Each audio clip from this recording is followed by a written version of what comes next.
Today, we're diving into a really tense standoff that's unfolding right now between two South American neighbors, Venezuela and Guyana. But here's the thing, this is not a new fight. Not at all. It's a dispute that's been simmering for over 100 years over this vast, resource-rich land that has suddenly and dramatically been pushed to the brink of conflict. So you have to ask yourself, what could possibly be worth risking a major regional conflict over? I mean, we're talking about a massive piece of land here. It's bigger than the entire country of Greece. And tensions right now are higher than they've been in decades. So let's get into what's really going on. And here it is, the real game changer. Back in 2015, there was a massive offshore oil discovery and it completely rewrote the rules. All of a sudden, this wasn't just some old historical argument about lines on a map. Nope, it became a fight for incredible wealth, and that just raised the stakes to a whole new level. Then, things really escalated. Venezuela's government went ahead and held a national referendum and announced these huge plans to just annex the territory and declare it a brand new Venezuelan state. This was a direct challenge to Guyana and a pretty clear rejection of international law. Okay, so let's start by digging into what this crisis is all about today.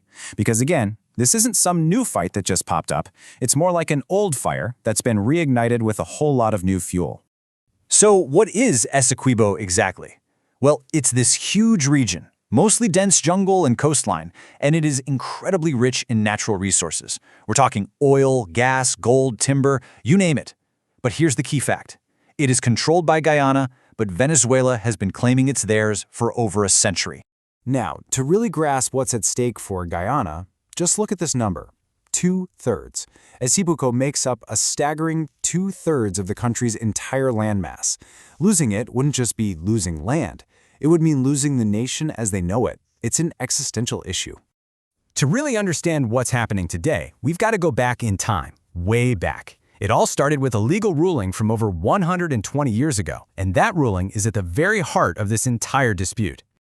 You know, this timeline really shows you just how long this has been bubbling under the surface. It all kicks off in 1899. An international tribunal awards the land to what was then British Guyana. And for decades, that border was pretty much accepted. But then, in 1962, Venezuela goes to the UN and challenges that ruling, saying it was a total sham. A few years later, in '66, they signed an agreement to find a peaceful solution. And then, bam, 2015 hits, that massive oil discovery happens, and it leads directly to Venezuela's provocative referendum in 2023. So what you have here are two countries with two totally different readings of history and law. Let's break down exactly what each side is arguing, because it's pretty fascinating. So, at the very heart of Venezuela's position is this belief that the 1899 ruling was basically a colonial-era stitch-up. In their view, this isn't an invasion or annexation. It's the rightful reclamation of stolen land. And, you know, for the government in Caracas, it's also a really powerful nationalist cause to rally support at home. But Guyana's response is just as firm. From where they're standing, the border was settled. It was a legally binding agreement from over a century ago, an agreement that, by the way, Venezuela accepted for more than 60 years. So they see these new moves as a really dangerous and totally illegal threat to their very existence as a nation. And this really lays out the deadlock perfectly. Venezuela completely rejects the original ruling and says the world's top court, the ICJ, has zero authority here. Meanwhile, Guyana is standing by that very same ruling and insisting that the ICJ is the only place to settle this. It's like they're operating in two completely different legal universes. But this isn't just some remote border dispute happening far away. The outcome here could have massive implications for the entire region and even for global energy markets. Let's break down why this matters so much right now. Well, the most obvious danger is escalation. Any military move could easily spiral out of control and destabilize a region that's been largely peaceful for a long time. And with Guyana set to become one of the world's fastest-growing oil economies, any conflict would send huge shockwaves through global energy markets. But maybe most importantly, it threatens the very idea that borders should be settled by law, not by force. And because the stakes are just so high, you can bet the world is paying very close attention. The UN, the US, countries all across Latin America, they're all calling for a peaceful, legal solution. There's a really strong international consensus against either side just going it alone. So that brings us to today.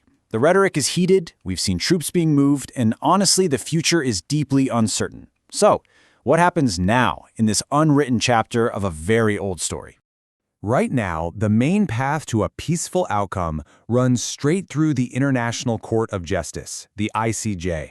Guyana took their case there, and the court has already issued a preliminary order. And what it says is this: it has told Venezuela not to take any action that would change who actually controls Essequibo. And that leaves us with the ultimate question, doesn't it? Venezuela rejects the court's authority. Guyana has placed all its faith in it.